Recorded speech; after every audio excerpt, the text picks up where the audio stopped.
Lalu malaikat yang kelima meniup sangkakalanya, dan aku melihat sebuah bintang yang jatuh dari langit ke atas bumi, dan kepadanya diberikan anak kunci lobang jurang maut.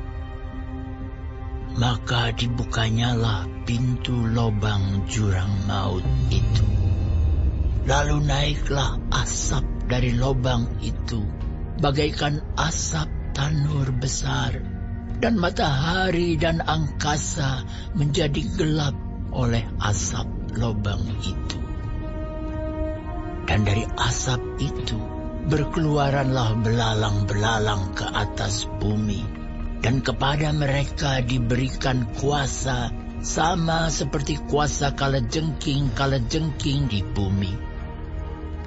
Dan kepada mereka dipesankan supaya mereka jangan merusakkan rumput-rumput di bumi, atau tumbuh-tumbuhan ataupun pohon-pohon, melainkan hanya manusia yang tidak memakai meterai Allah di dahinya. Dan mereka diperkenankan bukan untuk membunuh manusia, melainkan hanya untuk menyiksa mereka 5 bulan lamanya. Dan siksaan itu seperti siksaan kalajengking apabila ia menyengat manusia. Dan pada masa itu, orang-orang akan mencari maut, tetapi mereka tidak akan menemukannya. Dan mereka akan ingin mati, tetapi maut lari dari mereka. Dan rupa belalang-belalang itu sama seperti kuda yang disiapkan untuk peperangan. Dan di atas kepala mereka ada sesuatu yang menyerupai mahkota emas. Dan muka mereka sama seperti muka manusia. Dan rambut mereka sama seperti rambut perempuan, dan gigi mereka sama seperti gigi singa. Dan dada mereka sama seperti baju zirah, dan bunyi sayap mereka bagaikan bunyi kereta-kereta yang ditarik banyak kuda yang sedang lari ke medan peperangan. Dan ekor mereka sama seperti kalajengking dan ada sengatnya. Dan di dalam ekor mereka itu terdapat kuasa mereka untuk menyakiti manusia 5 bulan lamanya. Dan raja yang memerintah mereka ialah malaikat jurang maut. Namanya dalam bahasa Ibrani ialah Abaddon, dan dalam bahasa Yunani ialah Apollyon. Celaka yang pertama sudah lewat. Sekarang akan menyusul 2 celaka lagi.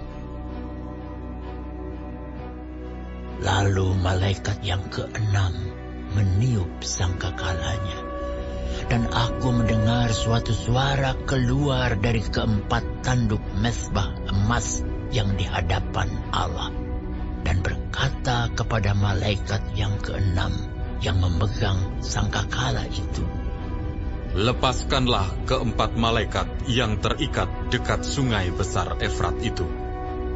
Maka dilepaskanlah ke-4 malaikat yang telah disiapkan bagi jam dan hari, bulan dan tahun, untuk membunuh 1/3 dari umat manusia. Dan jumlah tentara itu ialah 20.000 laksa pasukan berkuda. Aku mendengar jumlah mereka. Maka demikianlah aku melihat dalam penglihatan ini kuda-kuda dan orang-orang yang menungganginya. Mereka memakai baju zirah, merah api dan biru, dan kuning belerang warnanya. Kepala kuda-kuda itu sama seperti kepala singa, dan dari mulutnya keluar api dan asap dan belerang. Oleh ketiga malapetaka ini dibunuh sepertiga dari umat manusia, yaitu oleh api dan asap dan belerang yang keluar dari mulutnya. Sebab kuasa kuda-kuda itu terdapat di dalam mulutnya dan di dalam ekornya. Sebab ekornya sama seperti ular. Mereka berkepala, dan dengan kepala mereka itu mereka mendatangkan kerusakan.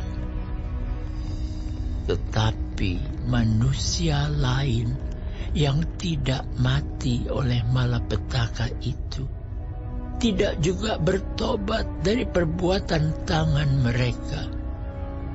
Mereka tidak berhenti menyembah roh-roh jahat dan berhala-berhala dari emas dan perak, dari tembaga, batu dan kayu yang tidak dapat melihat atau mendengar atau berjalan.